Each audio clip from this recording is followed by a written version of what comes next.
How you guys all doing today? Welcome back to the GSMC Chip Shot Football Podcast brought to you by the GSMC Sports Network. I'm your host, Manny Maradiaga, today on October the 11th, getting geared up for Week 6, the remainder of Week 6 after it kicked off last night. And we're going to talk about the game last night between the Seahawks and the 49ers. A pretty entertaining game after the halftime period, and we're going to talk about it, the 49ers, how confident we are in them to hold on to that lead, and also, are we panicking a little bit on the Seattle Seahawks? That is coming up in just a few moments.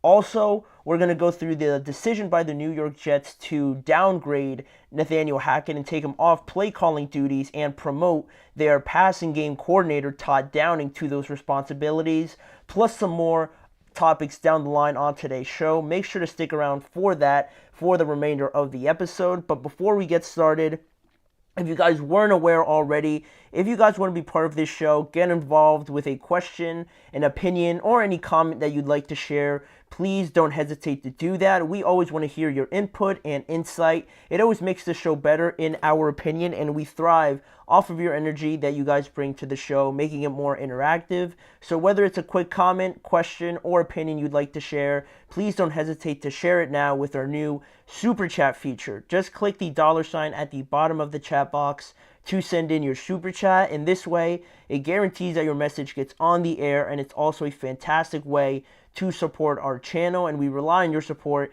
to keep bringing you the sports content you love, and we appreciate every bit of it. So go ahead and let us know what you're thinking. Hit the Super Chat button, and let's keep this show as interactive and as exciting as possible. Make sure, again, to use that Super Chat feature, the new Super Chat button, and get involved with the show in any way you guys would like to on today's show. So with that now out of the way, we can talk about last night in what was a pretty entertaining game, I would say, just from the fact that it was a divisional game. We wanted to see some highs and lows and a lot of entertainment, and we certainly got that, at least mostly in the second half, I believe, because the 49ers extend their dominant run over the Seattle Seahawks recently with a 36-24 victory in Seattle last night. It's their sixth win in a row in this series, and now the 49ers are 3-3 on the year, and now they are first place in the division with this win, while the Seattle Seahawks drop out of first place, obviously, and now they lose their third game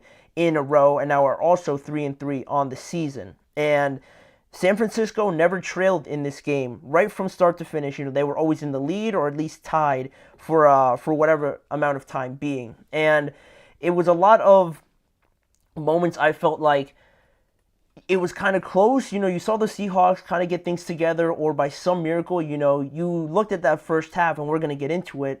You look at that first half and you're thinking, I don't know if the Seahawks are going to get anything going, or you don't see how it's only 16-13 after that first half. But the second half proved to be a bit more entertaining, like I said. And looking at some of the performances that we got last night, looking at the winning side first, Brock Purdy, he finished with over 250 yards, 3 touchdowns on the day, and was 18 of 28. Jordan Mason had 9 carries for 73 yards and was looking very good to start the game, but he injured his shoulder and he came back to the sideline, but he hardly ever played in that second half for medical reasons, obviously. If he wasn't 100%, Kyle Shanahan clearly felt that he wasn't, so he was held off. And one of the guys that benefited mostly off of that was their rookie running back, Isaac Guerendo. He came in and had 10 carries right away, 99 yards, and San Francisco as a whole unit had 228 rushing yards total, with Kyle Juszczyk scoring the only rushing touchdown of the night. And Deebo Samuel also contributed with 3 receptions, 102 yards, and that long 76-yard touchdown as well. George Kittle having more of an offensive involved season, I believe, than years past, because I don't know exactly how many touchdowns he scored, but it feels like every time I watch him in these games, he's always at least scoring in the red zone. He's becoming one of their go-to guys in there, and he had 5 receptions for 58 yards and those 2 touchdowns, like I mentioned. And it's great to see. It's great to see if we talked about those red zone struggles, and if you can have Kittle in there really being a force like he has been over the last couple weeks, it's a great sign for them, and Brock Purdy as well, to have that reliable option. And then the other side with Geno Smith, another game where he just has to throw it every single play. It seems like he finished 3 of 52 for over 300 yards, a touchdown, and 2 interceptions that end up being costly. And I'll mention Kenneth Walker because he had 14 carries for 32 yards, which it's not more as a fact to highlight it, but just more so to point it out as a concerning thing, because you look at the 49ers and they had nearly almost 200 more yards rushing overall, and Kenneth Walker couldn't even get up to like 50 or anything like that, or 100. So it is a problem. I think the Seahawks are becoming more notable that their running game as well as defending the run isn't something that is one of their strong suits. But again, they are missing some defensive linemen. I acknowledge that, but still, I need to see more out of that unit specifically, because Geno, the first 3 weeks have looked good, but now over the last 3 weeks, we're seeing more of these turnovers, and we're going to get to what Mike McDonald said on that. But looking at the game, like I said, looking at the recap of this game, it was a pretty bad start right out of the gate for the Seahawks. In that first half, they received the ball first, and they were actually putting together a solid drive. They got into the red zone while San Francisco was obviously defending, and we saw the first interception, right? Geno threw it to Mustafa, I want to say, was the rookie safety who was playing instead of Talanoa Hufanga. So he contributed right away, picked off Geno Smith. You have a turnover in the red zone to start the game. Not the way you want to do it. And then that was only one of the 6 possessions that Seattle had in the first half. And outside of that interception, they also fumbled in one of their drives by Laviska Shenault. He fumbled on a punt return or a kick return, I want to say. I forget which one it was, but he fumbled in one of their drives. They also had 3 punts in the first half. They really struggled to get any momentum outside of those turnovers, right? Not helping out in building that rhythm. And if it wasn't for that last drive where they kicked that field goal, they would have been held scoreless through the first half at home. And the 49ers would have been up 16-0 instead of 16-3. And the 49ers, while I'm saying the Seahawks didn't play great, the 49ers really didn't take too much advantage of it outside of that long touchdown, which I think was more of an error than a great play by the 49ers. It was a good throw, I guess you could say, to be fair, not be too overcritical. But, if the guy really, I didn't think he was going to get there anyway. So for him to dive at it like that, I just felt like he was giving it up too easily. So that's why I feel like it was more on them. But regardless, they scored a touchdown. They still weren't that great in the red zone, at least in the first half. So that was a little bit concerning. But still, they were leading at halftime. And then after that, both teams each scored a touchdown right out of the gate in the second half, and it was 23-10. Then San Francisco punted, and the Seahawks scored another touchdown, and now it's 23-17. And it's starting to feel like maybe, I'm kind of rooting for the Seahawks here to see if we could get more excitement in this game, right? If they somehow, after that first half that they had, can they come back and get something going? But they never really got over the hump, and I think that's one of the problems that I had with this game. The Seahawks were so close, even despite the interceptions, the bad running game, and all that.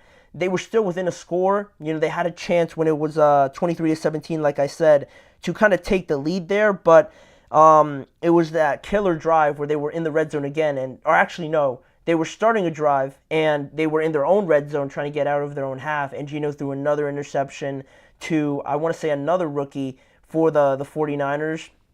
His name is escaping me, but still, that was a killer. That was a killer, right? That second interception. And then after that, the Seahawks kind of got something. They were putting together some drives, but you never really felt that it was going to get any better other than that situation. So the game ended up being 36-24, and now we get to these questions that I had in my head when the game concluded, right?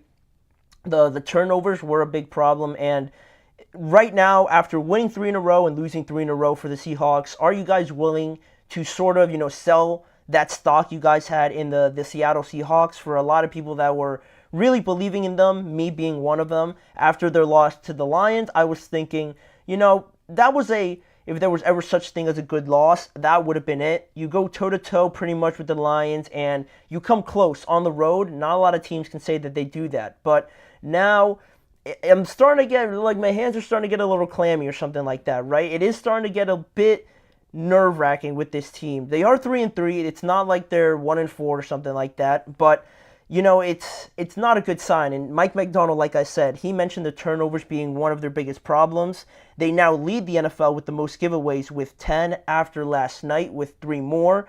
And, they got to cut that out because, like I mentioned, the running game, there's such a disparity when they're trying to defend it, and if they're not producing enough on their end, they can't turn the ball over like that because you look at their last 3 games, they've been outrushed by their opponents 519 yards rushing to 287 over the last 3 games. And when that's the case, yeah, you could still be in these close games if Geno and the offense has a great passing game, but those turnovers, the margin of error with those turnovers, if Geno's going to throw the ball 45 times a game, you can't turn the ball over maybe only once if you're going to have to do it.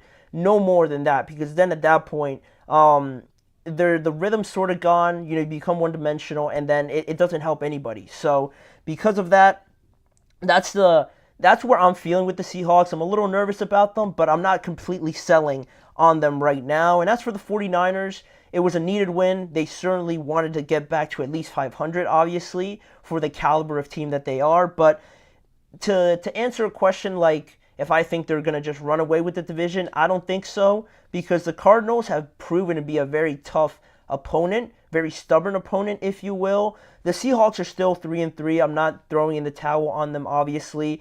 And the Rams are talented if they had their guys playing, right? I believe that those guys are obviously that important, and they beat the 49ers already, and the Cardinals smacked the Rams. So it's very up and down with this division. It's awesome to see because you don't know what you're going to get, but I don't think this has solidified anything with either of these two teams. We are seeing some more signs, positive for the 49ers and a little bit more negative for the Seahawks, but I don't think anything solidified. The 49ers jump up to the lead, but that could change this Sunday if the Cardinals win. Now they're in first place, so keep an eye on that. It looks like the NFC West is going to be a wild division to follow, as well as other divisions as well across the NFL, but we're going to leave that there. It was a great Thursday night game to start off the week, but now we're going to talk about the New York Jets a little bit more and their decision to name Todd Downing, their pass game coordinator, as their new play caller. Nathaniel Hackett's still on the team. He had those responsibilities, but their new head coach, Jeff Ulbrich, decided to take him off of that. We're going to go into why that is, what went into that decision, and what does it say about the Jets by just keeping Nathaniel Hackett and firing Robert Saleh after this latest development. So we'll get into that. There's a lot more to come on today's show. We'll be right back. I feel like I'm losing my mind. Is everybody in the world blind? Please, Lord, give me a sign, a sign.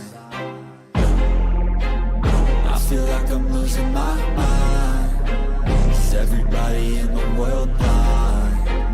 Please, Lord, give me a sign, a sign. I wanna be the greatest. Everybody on the fake shit. I look around and feel like everybody is the fakest. I make this every day and I'm impatient, hoping one day I blow up from the basement. Statement, the top is so vacant. I don't hear shit that I think is amazing. Waiting for my day when I'm playing sold out shows for 1,000 faces. Hey, give me that crown, get in my way and to be put down. It ain't your place, all this my town. If I want that shit, then I'll get it right now. I'm losing it, the noose it fits. I'm losing shit, a stupid myth. You choose to live or choose to dip. You choose to fight or lose your grip and lose a gift. I feel like I'm losing my mind. Is everybody in the world blind? Please, Lord, give me a sign, a sign. I feel like I'm losing my mind. Is everybody in the world blind? We are back now on the GSMC Chip Shot Football Podcast to talk a little bit more on the latest developments with the New York Jets. We obviously know that they're going to have their new interim head coach, Jeff Ulbrich, their defensive coordinator, now promoted to the interim head coaching position, but with still me not sitting well with this decision that Robert Saleh got fired. A question that came up when Robert Saleh was fired was, in my opinion, if he's a defensive head coach, right? He was the defensive coordinator for the 49ers. If that's the case, and if you were going to point out the main problem with the Jets, it was probably going to be the offense, right? With Aaron Rodgers, with Garrett, with Brees, with their new offensive line. Why was their offense struggling, right? The defense wasn't really having any glaring issues. And with that being the case, and that being the biggest issue, in my opinion, wouldn't there be any change to the offensive side of the ball? Not necessarily the head coach, who probably is more involved on the defensive side of the ball. It didn't make sense to me. That was one of the reasons why I wasn't such a big fan of this. And, was Saleh's firing going to really change anything on the offensive side of the ball? I don't know how much he really contributed to that side. He might have been in every meeting or something. I don't know. But based on what we know about him, his resume, and what made him successful, those two don't add up. So that's why I was a little bit confused. That's why I thought this news was fake. And then we got more reports after Jeff Ulbrich was named the interim head coach that the offensive issues needed to be addressed, right? They were too glaring not to. And so some of the reports that came out after that were that there was a consideration between Ulbrich and the Jets overall to potentially make some changes to the play callers, who was going to call plays on that offensive side of the ball, to spark some sort of change and get it rolling a little bit more, right? And that's exactly what ended up happening, because yesterday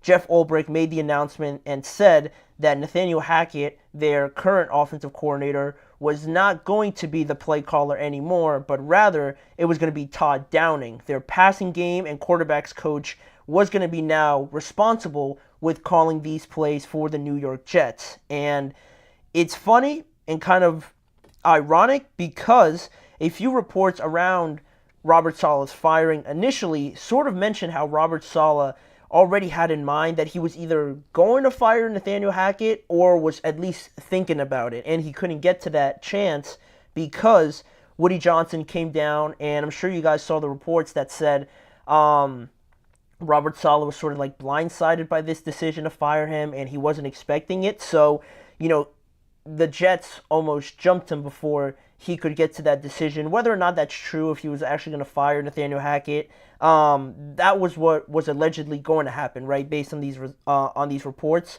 So, still, with that being the case, there was some other reports after that said that owner Woody Johnson was still frustrated with the offense and Nathaniel Hackett specifically, and also Robert Saleh. So, you could see why he just fired Robert Saleh anyway, and now why we're seeing some of these changes with Nathaniel Hackett, which still don't sit well with me, but I'll get to that after I mention this next point, because in his announcement, Jeff Ulbrich mentioned that Aaron Rodgers understood and was very supportive of this change, sort of for anybody thinking that Nathaniel Hackett was sort of untouchable and was just there because of his relationship with Aaron Rodgers. This sort of backs up the opposing side of that. And Rodgers also said that basically he spoke with Jeff Ulbrich and knew that there would be some changes on the offensive side of the ball, and one being probably that the play calling duties were going to change, and that he felt it was likely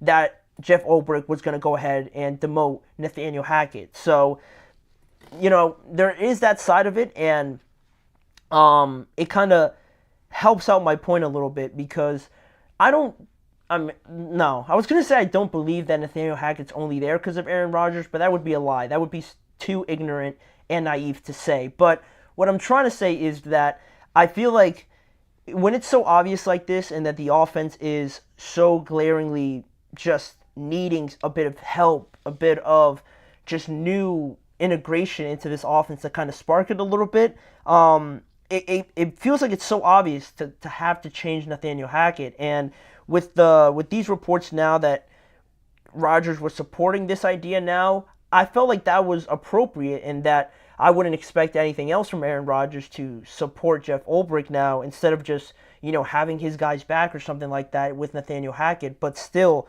I can't help but think about if this was already sort of a consideration that Nathaniel Hackett was possibly going to be demoted, by Robert Saleh, or that he was possibly going to lose his responsibilities anyway by matter of Woody Johnson doing it, or just eventually losing his position, wouldn't why still fire Robert Saleh is my question still. If the offense is the problem and Nathaniel Hackett really isn't sitting well with too many people, and there's these, we even saw it in the offseason, some reports that were saying that he could be, or that the Jets were considering bringing in somebody else to kind of alleviate some of his responsibilities.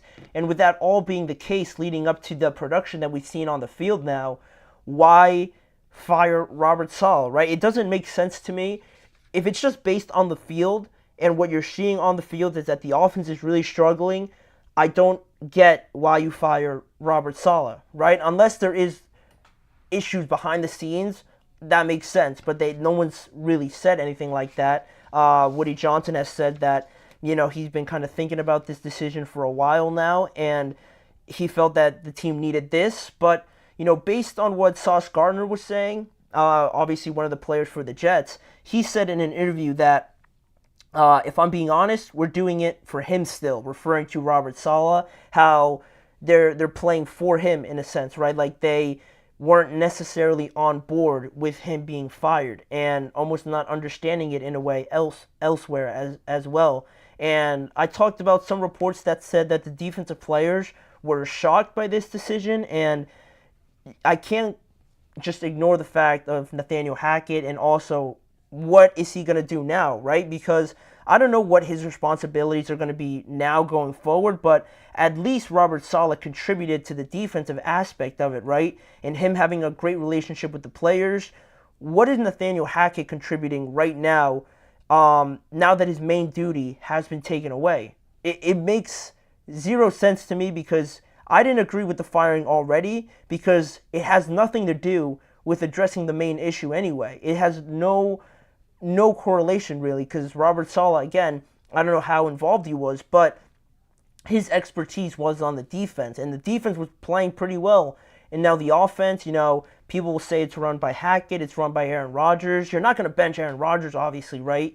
But why not just stick with the offense and maybe talk about it with Nathaniel Hackett, or not necessarily fire him, right? We're not advocating for him to just get fired, but change the responsibilities and just keep Robert Saleh, because now I don't think that changing the leader, the presumed leader, right, like it is in most organizations, right? If you think Aaron Rodgers is the leader of this team, is controlling this team, everybody can think what they want, but changing your head coach, I think, is never really a great thing, especially with the level of expectations that this Jets team has, right? You're going to tell me that they're going to try to trade for Aaron Rodgers. They're going to try to go through this hectic area now, this hectic process of having Jeff Ulbrich in there, firing their head coach, promoting another guy in, and this team is supposed to make it to the Super Bowl. They're talented, but I don't think they're going to be able to maneuver through all these distractions to just get to the Super Bowl now. It's not the adequate way to go about it, and the performances haven't been there, and now you add on this extra stuff off of the field.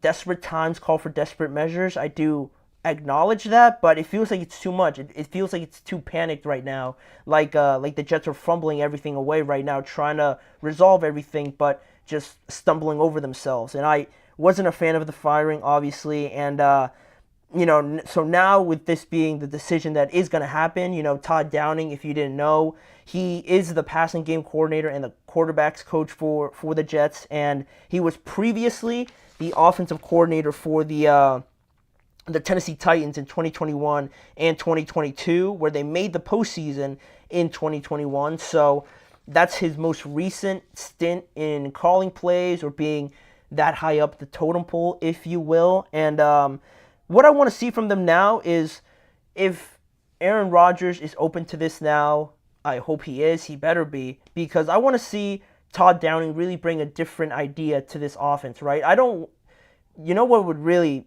make no sense is if they fired Robert Saleh, obviously, like they did, demoted Nathaniel Hackett, and now they have Todd Downing in there, but this offense still looks exactly the same, then we really have no idea what we're doing, right? If we're going to fire the coach, keep the offensive coordinator, demote him, bring up another guy, and it still looks the exact same, then all of what you just did was literally for nothing. It was for nothing then if everything looks the same. I want to see Todd Downing trying to incorporate something new, bringing something over from his time in Tennessee, what worked there, making this offense more mobile, more motion-based, more trying to shift the defense, not just having them sit and run directly at Aaron Rodgers, having them try to move side to side with play actions and things like that, zone runs and everything like that. So I want to see him try to incorporate something new. I don't want to see the same vanilla offense that has been pretty predictable, I guess you could say, over the last 5 weeks now in the NFL. So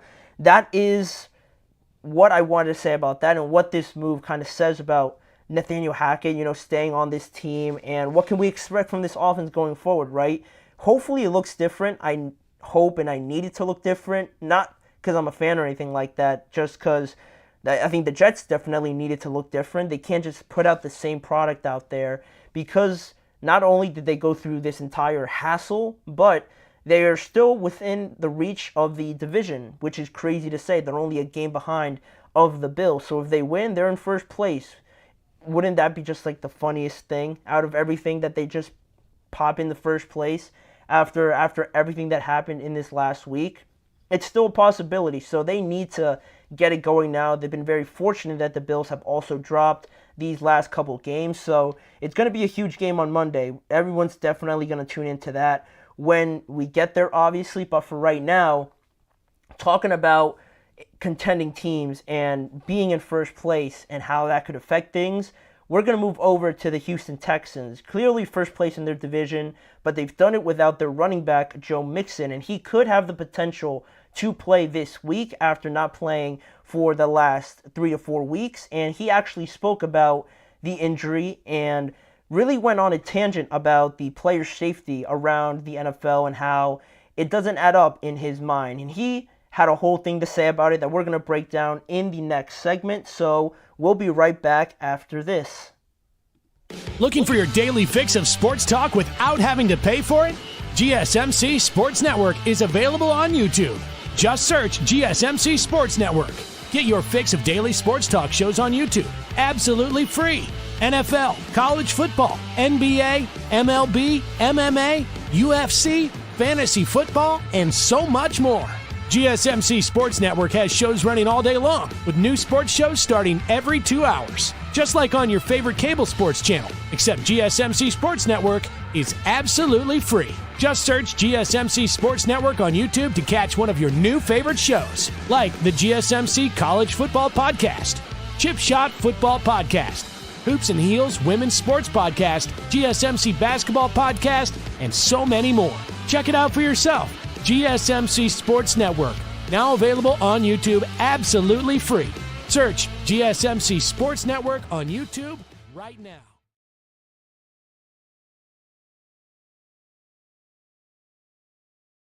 Back here now on the show to talk about the Houston Texans a little bit here, and specifically the running back Joe Mixon. I think certainly it's going to sound funny because the Texans are 4-1. It doesn't feel like they're needing anybody to come back, right? They've had just as good a start as anybody. But if you guys looked at the first couple weeks and how Joe Mixon was playing, he was really going off. But I think what he was doing to the Houston Texans, really completing them, whereas now, Cam Akers, their other running back, who I'm not even going to try to pronounce his last name, they're doing all right, but I feel like still, it feels like something's missing, especially after seeing the first 2 weeks by Joe Mixon and how well he was doing. He recorded like almost 160 yards on the ground against the Colts that first week, and really, right off of the bat, he hit the ground running with this team, and I felt like he completed them quite perfectly, but unfortunately he suffered that injury, and we haven't seen him since week 2 against the Chicago Bears, where unfortunately he injured his ankle because of a hip drop tackle from Chicago's TJ Edwards. And because of that, the latest update that we have on Joe Mixon was that he returned to practice yesterday, and I haven't seen any updates on it, but he said he was supposed to practice today, and then he would give more of an inclination of whether or not he was going to play or not this upcoming Sunday and make his return. So That's exciting to at least see him back on the field, but he has missed about a month now with that injury, and obviously Joe Mixon was upset about it because the NFL made it a big deal this entire offseason, right, with the idea that hip drop tackles were going to make it impossible for the defense. Everyone was freaking out online, saying how the refs were just going to be throwing flags all over the place, and it was going to be really bad for the defenders, right? But up until now, I haven't seen any live games that I've been watching anything be stopped for a hip drop tackle or anything like that. So it's been quite the opposite of what people thought. But because of that, the idea is to still outlaw this tackle, right? They want to get it out of the NFL. But I haven't seen that many flags be thrown other than maybe one, I think, and I don't really remember what it was, but I feel like I've seen one.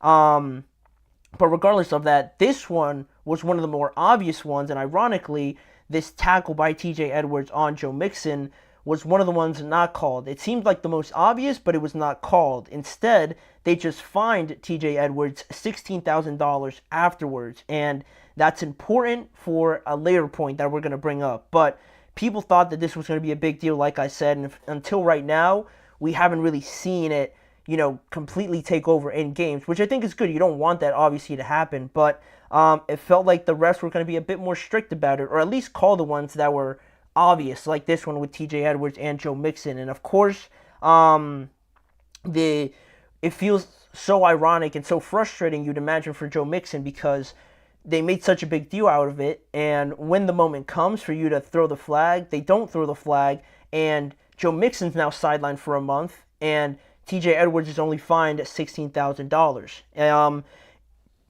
For context, for the players, it isn't that much, but still, it's frustrating, right, to say the least, right, for a guy like Joe Mixon, and he made that evident in some of his recent social media activity when last week the NFLPA's Twitter account, X account, whatever you'd like to call it, posted something about the recent media access debate, right, about whether or not media should do interviews in the locker room. I'm sure you guys have heard about it. Mixon replied to that Twitter account, and he said that player safety is what matters and should be the focus, not media access. And then yesterday, he spoke with the media in one of his press conferences during, or actually after practice, I want to say, and he had this to say to kind of vent his frustrations a little bit, like he did on Twitter, but now also directly to the media. He said, I was the number one leader in rushing. I was stopped because of that weak, fill in the blank, hip drop tackle. I can't do nothing about it. It's frustrating. It is what it is. And then after that, Joe Mixon really went off on a tangent, right, to talk about not only his frustrations with the hip drop tackle not being flagged and only fining TJ Edwards $16,000, but also he went on to kind of mention how the whole fine system, it's sort of backwards, right, in his opinion, on how he was kind of stressing it in this next statement. He said that the fines to guys like Josh Jacobs, like Zach Charbonnet for the Seattle Seahawks, for Nico Collins also, I'm not sure if you guys have seen it, these instances where they called unnecessary roughness on the offensive player, the running back, like, say, Josh Jacobs, right? There was a game, I want to say against the Colts, where he was sort of running directly at a defender, and he just tucked his head like this, and it made contact with the defender first, and they called him for unnecessary roughness, or at least they fined him. They fined him a lot of money for that hit, and we're getting to a point now where we're calling unnecessary roughness, or we're fining players a lot on offense for unnecessary roughness calls.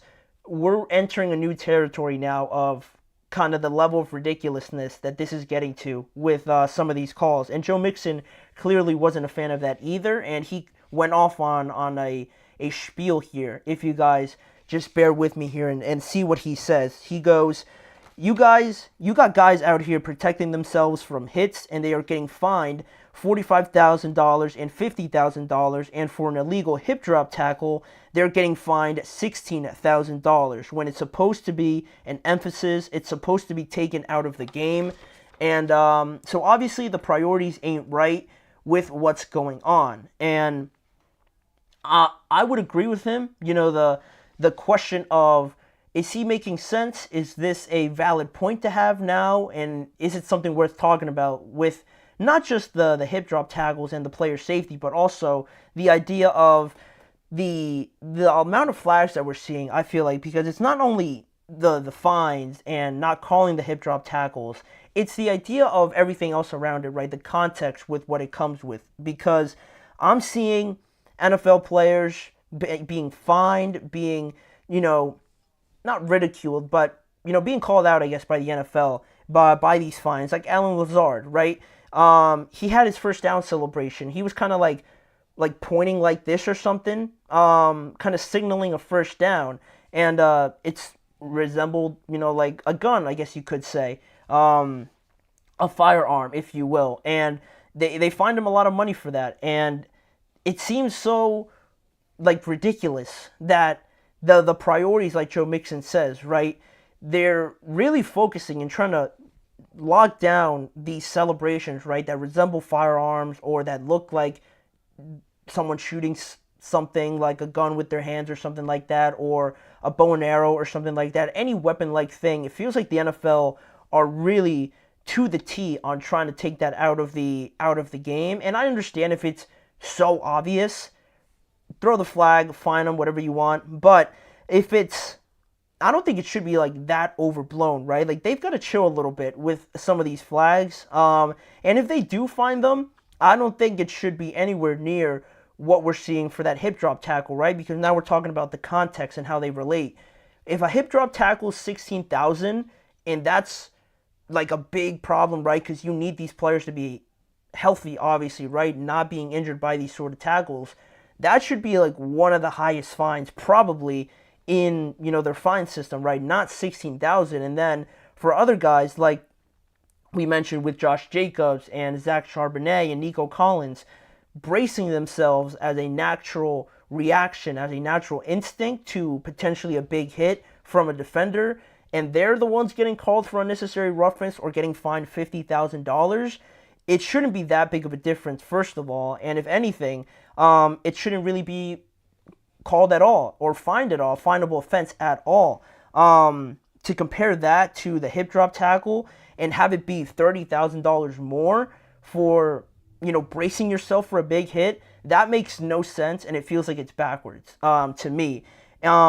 For players to get low and brace themselves and not be vulnerable to a big hit by just standing up straight and holding their head up like this, they're more of at a risk of getting hit and hurting themselves, right? If they're just running up like this and their head's up, not tucking it down and bracing for a big hit, that makes no sense. And it feels like the NFL is prioritizing, like Joe Mixon said, other silly things than prioritizing, one of their bright stars in Joe Mixon as a running back, finding a way to take those hip drop tackles out. They didn't throw a flag on the play, so it didn't affect the game at all. And also, TJ Edwards was only fined $16,000. So it feels like they're not looking at the right situations appropriately, and they're being too overbearing with some, and the other ones that need the most attention, they're not really getting that at this point in time.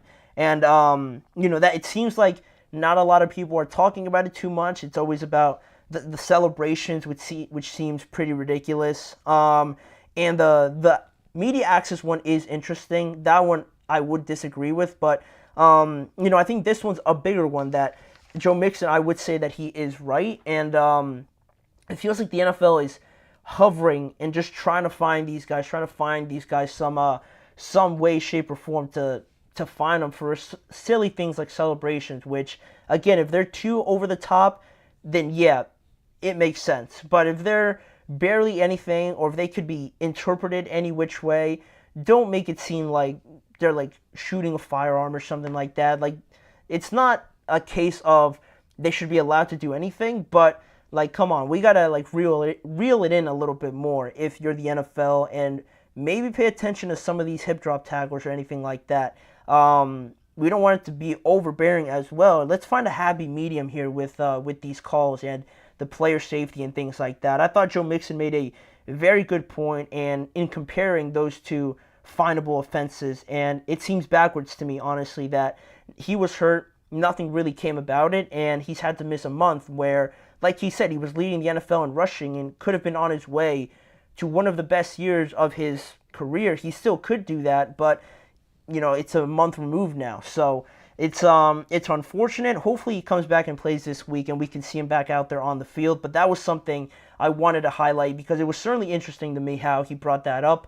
But we're going to move on now from the Houston Texans, leave that there for a second, and come back after the break and talk about the Eagles. They're coming off of their bye week. Jalen Hurts had some things to say in his press conference leading up to this game against the Browns on the improvements he wants to make, a meeting that he had with Nick Sirianni during their bye week to address some of the off-the-field things. That is coming up right after this break. We'll be right back.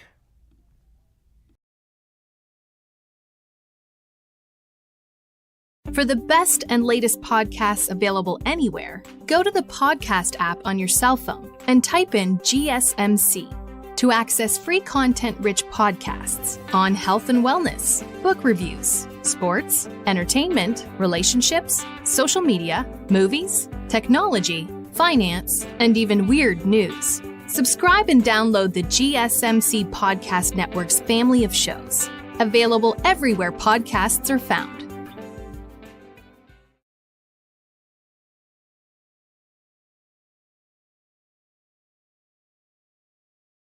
Jumping back into the action now and looking at one of the more interesting cases around the NFL heading into this week.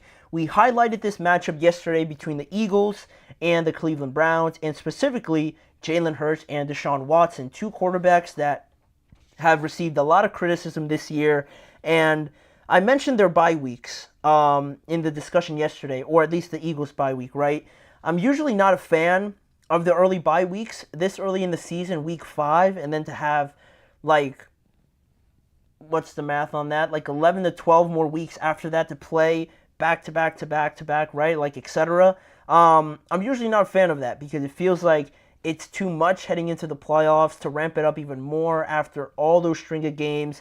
I would not be a fan of that if I was an Eagles fan, but I don't think any other team, ironically, needed an early bye more so than the Philadelphia Eagles needed it, right? Because after getting embarrassed again in Tampa Bay to the Buccaneers, the post-game comments that we had from Jalen Hurts, the injuries, all the criticisms at the Eagles defense for missing tackles, Jalen Hurts for not performing as he should to the level that everybody expected him to. Also, just everything, right? Nick Sirianni, Kellen Moore, not running it enough, everything. They were saying everything about the Eagles after that loss to the Buccaneers, and it felt overbearing that this team needed to get away, needed to be not talked about by everybody, it seems like, in the media, based on their performances. So now they have an opportunity coming off of their bye to kind of reset everything and make a statement, I believe, truly, because Jalen Hurts spoke about it this week in one of his press conferences, talking about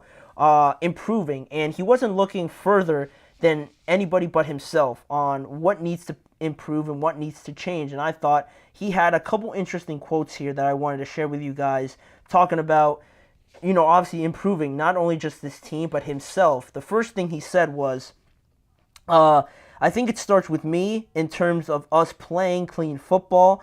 I touch the ball every play. There's a ton of responsibility in that, and I love the position because of that, and an opportunity to set the pace, set the tempo for everything else on the field. And it's true. It's good to see that he's acknowledging that now, obviously, because it could be, obviously, when you're talking about a quarterback and you're talking about maybe turning the ball over, right? That's one of their main issues, and we're going to get to that. But also, admitting it is something else completely separate, and actually doing it's a very hard thing to do. And for Jalen Hurts to come out and say, he needs to play better, I think that's a great way to start, not only this statement, but just getting back to work on Sunday when they play the Cleveland Browns at home as well, coming off of that bye.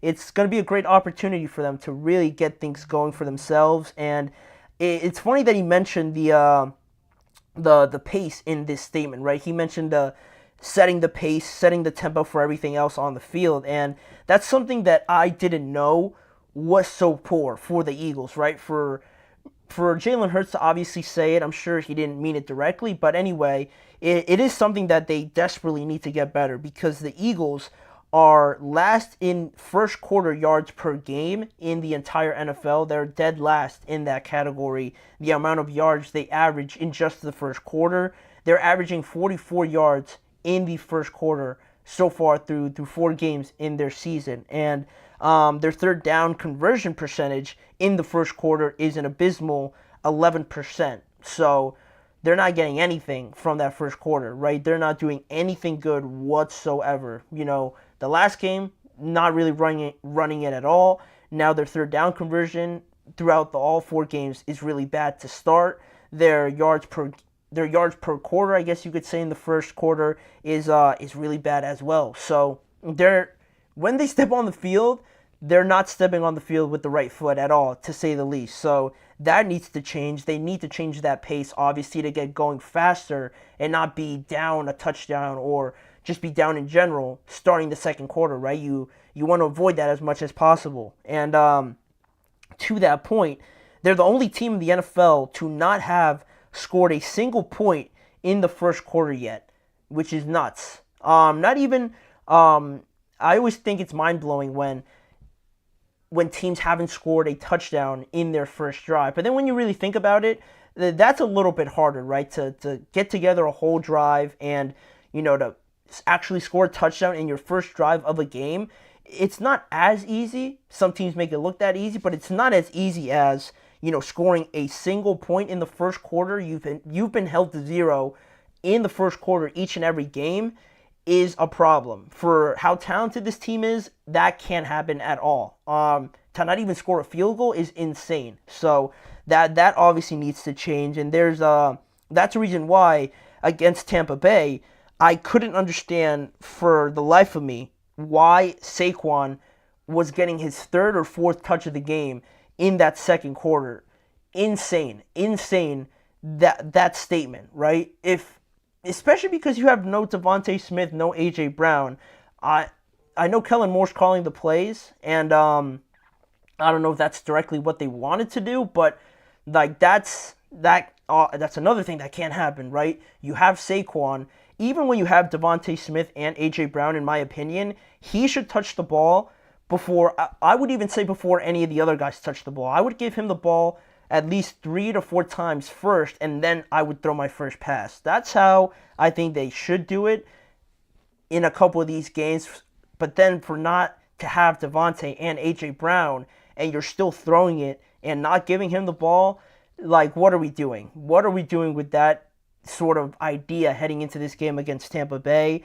And I couldn't understand it. It seems backwards that they're trying to set up the run game based off of the pass instead of how everybody usually does it, setting up the run game to set up the pass. Regardless of what the reasons are for that, that was what it was against Tampa Bay, adding to the reason why that looks so bad. And the turnovers and the giveaways are also another problem that this team has had so far through the year, because not only are you struggling in that first quarter, you're not scoring any points. Now say you're behind and you're trying to catch up, you're ignoring the run even more, and you have Jalen Hurts trying to throw it even more, and we're throwing more turnovers, right? Because now you're down. Now the opposing team knows that you're going to try and catch up, and you become so predictable that you establish no rhythm with just passing it every other down and sprinkling in the run where it should be the other way. They should sprinkle in some of the passes instead of just being so pass heavy. It's something I still don't understand, going back to that Saquon point. And right now, in terms of turnovers, Philadelphia is tied for 3rd in the amount of giveaways, and obviously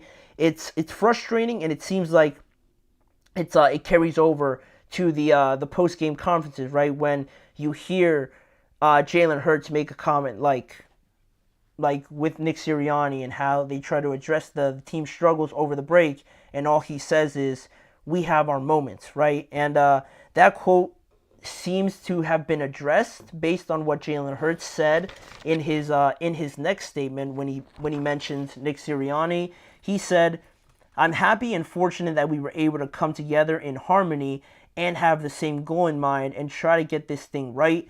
I have a ton of confidence in him, a ton of confidence in what he brings, and everything he's been able to accomplish. And it sounds great. It sounds like it has been at least addressed, right? They haven't just been giving each other the cold shoulder or anything like that.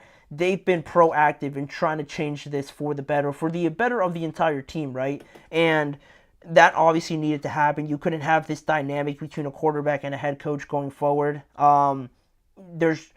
It just cripples everything you're trying to do, right? If that relationship can at least be respectful, then there's no point in even talking about anything else, because that has to be there at least. And it's great that they've addressed it now. It seems like they've at least gotten closer to being on the same page. It doesn't mean they have to like each other, but to have that conversation, I think, was good for this team. And now, talking about what I want to see out of them going forward, and in this game on Sunday against the Browns, where they have a great opportunity, like I said, playing at home, after their bye week, having extra preparation, but also having a Browns team that is really lacking confidence. They're 1-4. They're desperate to get something going, and it is a great chance now for the Eagles to go in there and handle their business and get back to over a 500 record. So what I think they should do, and what I would love to see in this game right away, would be less turnovers. Obviously, if they can have a turnover-free game for Jalen Hurts especially, that's a great way to just get out of your own way and not make it harder on yourself to get things going quicker. And also, you have to use the running game early. I'm tired of seeing that be the storyline every single week where this team doesn't play well. Why aren't they running the ball? That always seems to be one of the main reasons. Eliminate that. Run the heck out of the ball on this defense that has good players on each level of it. But if you can establish that run, because the Eagles have a great offensive line, it'll make facing this defense a lot easier when they're tired, when we get into the third quarter and you're still running it. It opens up a lot of passing options, and off of that, it makes it easier for Jalen Hurts, because one of the problems people mention with him is that he holds the ball for too long. And why does he hold the ball for too long? Because they're not running it. Teams know that he's going to pass it, and now he's just sitting back there trying to read these coverages, trying to register everything out in front of him, and he's holding the ball for too long. He's getting strip sacked. He's trying to throw interceptions, or he is throwing interceptions. And that's what happens when you hold on to it too long. When you run the ball and you have teams overcompensating to stop it, it opens up a lot more coverages for your great wide receivers. It lightens up the box, or it makes the box heavier, and it lightens up the secondary for you to make easier throws for yourself, not trying to throw into these tight pockets because the defense knows that you're trying to pass the ball. It'll help out Jalen. It'll help out this team look a lot more better and more efficient as well. And I want to see also an efficient run game. First, it'll make it easier for Hurts, like I said. And on the defensive side of the ball, too, they're not going to get as tired, because I felt like for as much as people criticize the missed tackles, and that is a personnel thing, they were on the field a lot. And in that Tampa Bay weather and in the heat and just being on the field for that long, you were going to get more, or I should say less, discipline from those guys. The tackling going to be sloppier, so helping your defense out as well is going to make this entire team look better. Those are just some things I want to see. They should win this game, but playing well, I think, is going to be much more important for this team, for their confidence.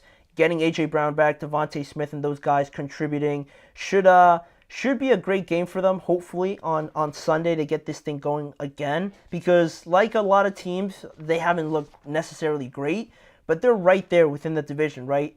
They're only a game behind the Commanders right now, technically. So if they can get this win, they're going to be right there with the Cowboys based on that. And we're going to leave that topic there. The Eagles trying to get a big win this upcoming weekend. And talking about getting big wins this upcoming weekend, we're going to mention the second part of yesterday's initial first part of the game picks for Week 6. We're going to finish it off here with the second half of them, talking about the Cowboys and the Lions game, and talking about some other games that should raise a lot of interest based on the situations of these teams. So we're going to get back to that segment after this break. Don't go anywhere. We'll be right back.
Thank you for joining me here on this last segment of today's show, and we're going to finish off today's show and the week entirely with finishing off the segment from yesterday, the first half of our game picks for Week 6. We got part 2 for you guys here on this last segment, so we're going to jump right into it and talk about one of the first matchups I have on here for you guys would be this contest between, there we go, the Tampa Bay Buccaneers and the New Orleans Saints. Another NFC South matchup between two very fascinating teams because there's a lot surrounding these two teams personnel-wise. Obviously, the biggest one being Spencer Rattler has been announced as the starter for this upcoming game, with Derek Carr being diagnosed as most likely out for this game.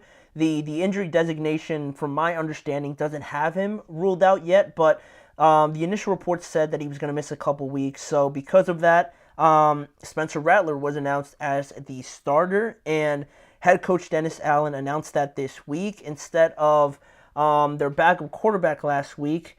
I want to say it was Hayner, the quarterback that came in for Derek Carr. Spencer Rattler didn't get any action against the Chiefs in that game, but now he is going to be deemed the starter, another rookie that's going to make his debut alongside Drake May. So Tampa Bay is also having some interesting things to kind of work out because they're coming off of an overtime loss to the Atlanta Falcons 8 days ago, so they've had a little bit more rest, and because of that, it has allowed some of these guys like Kalijah Kancey, Antoine Winfield to potentially make their returns, make their debuts on this upcoming game against the Saints, and it's huge because the Tampa Bay Buccaneers, while their offense is great, while it looks great with Mike Evans, Chris Godwin, Baker playing very well, the defense and the defensive showing overall in the game against the Falcons basically wasn't there. It looks like they were just playing 7-on-7 and they were just seeing who could score more points.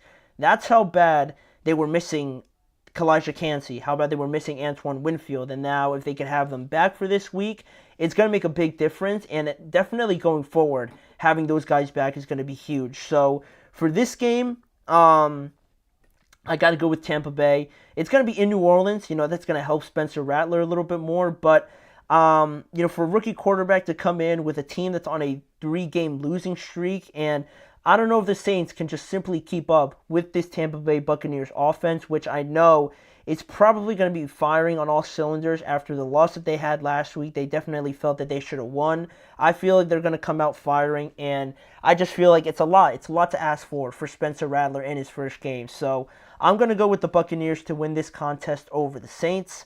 Then, moving down the line, another divisional game, the Indianapolis Colts traveling to Cincinnati. And the storyline with these two quarterbacks, ironically, was that they were facing some injuries heading from last week. Anthony Richardson also dealing with an oblique injury, and Will Levis dealing with a shoulder injury that he suffered before their bye week this past weekend on Monday Night Football against the Miami Dolphins. But according to reports, I haven't seen any injury designations on them.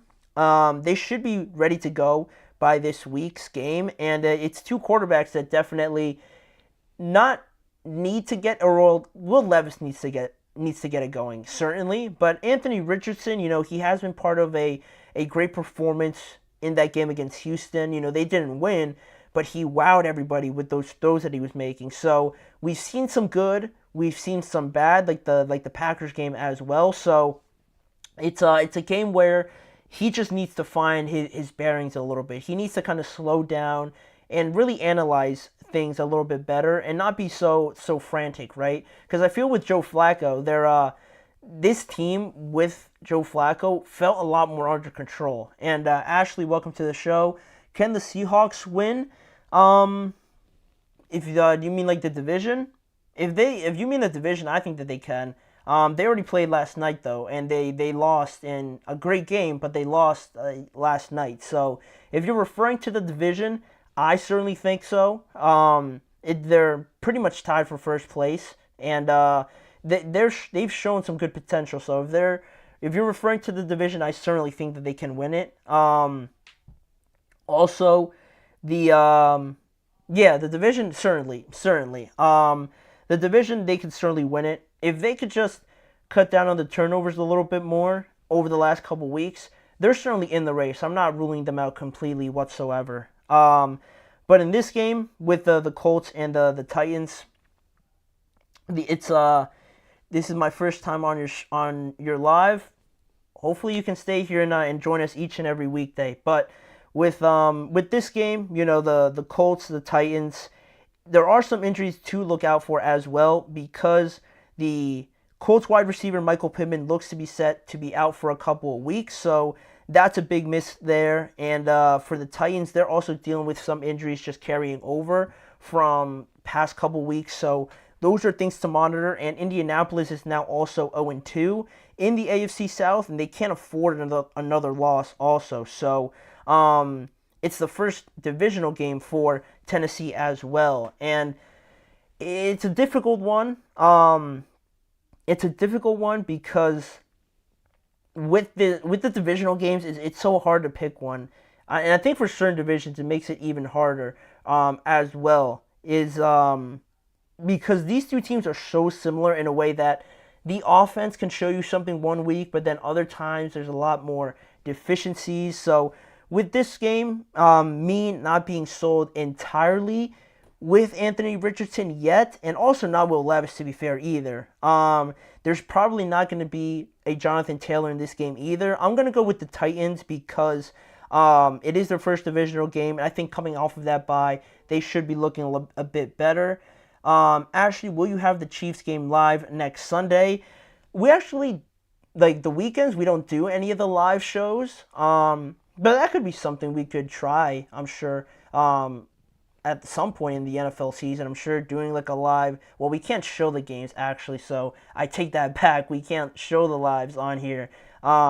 We could react to it and we could have a discussion in it if you guys would be down for that, but we actually can't show anything, so yeah, it would just be a conversation, just reacting to it. I'm sure we could probably do that at some point if I brought it up, but that's a good point to make. And moving on to some of these other games, another divisional game, the Chargers taking on the Denver Broncos.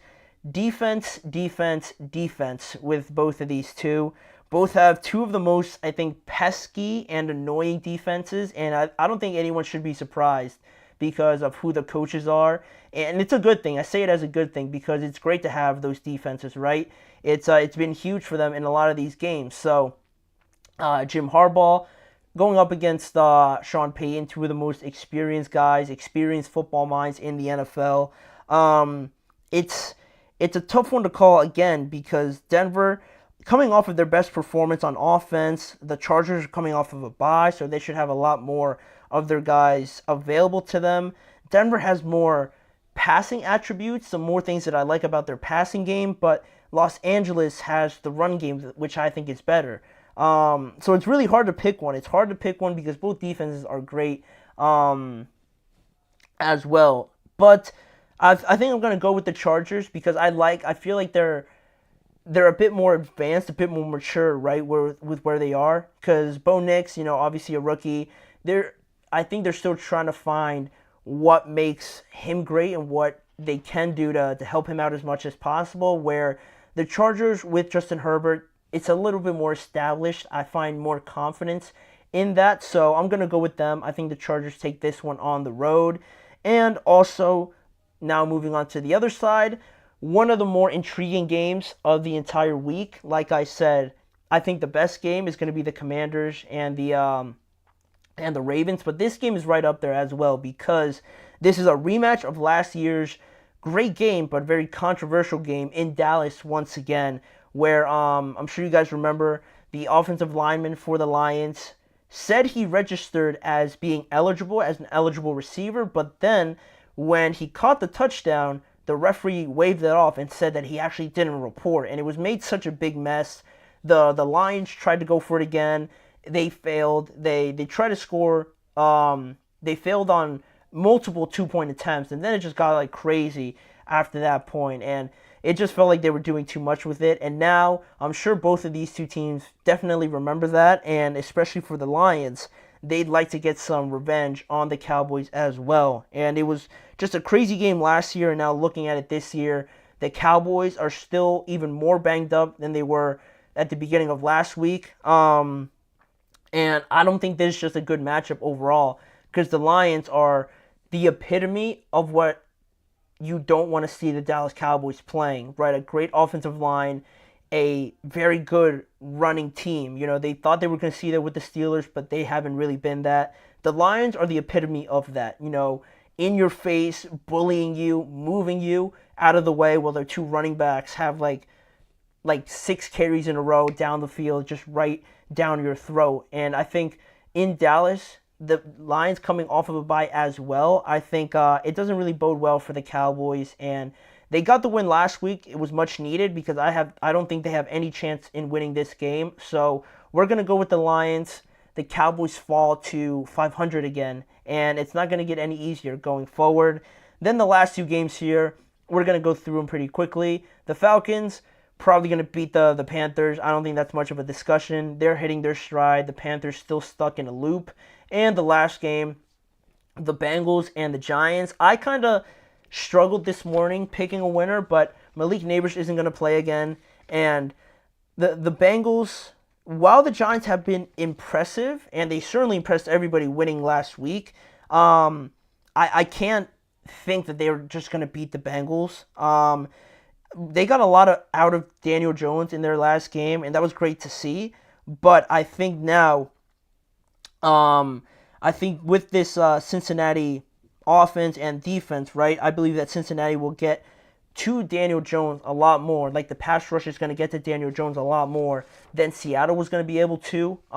Trey Hendrickson, Sam Hubbard, and guys like this, they usually get to the quarterback. They've been one of the more reliable aspects of this team in just the recent games. So if they can get to Daniel Jones, I believe they will, more so than Seattle was able to. I have faith in the Bengals to win this game. If they don't, I have no idea what's going to happen. A lot of bad is going to come for this Cincinnati Bengals teams, but I think they win this game. It's weird because the Giants just showed me a great performance, but no Malik Neighbors again. I feel like doing it twice in a row without your best player is a little bit, overextending it now. So we're going to give it to the Bengals. They'll win. They'll go to 2-4. Same thing as the Giants, I believe. So that'll do it for all the game picks that I have. Let me know what you guys think of my picks, but also share yours as well during the live show, but also afterwards in the comments. And that'll do it for the entire show. Thank you guys for joining me. Please make sure to like, follow, and subscribe to the show, as well as following the network on all forms of social media, and check out the GSMC Sports Network channel on YouTube for more content around this show in a variety of different ways. And also, lastly, tune in every weekday at 6:30 p.m. Eastern Time for more coverage around the NFL, headlines, everything, discussions, debates, whatever you guys want on this show with me, Manny Maradiaga, as your host. Thanking you for joining me. Hopefully you guys have a great weekend, and I'll see you guys back here on Monday to discuss what happens in Week 6.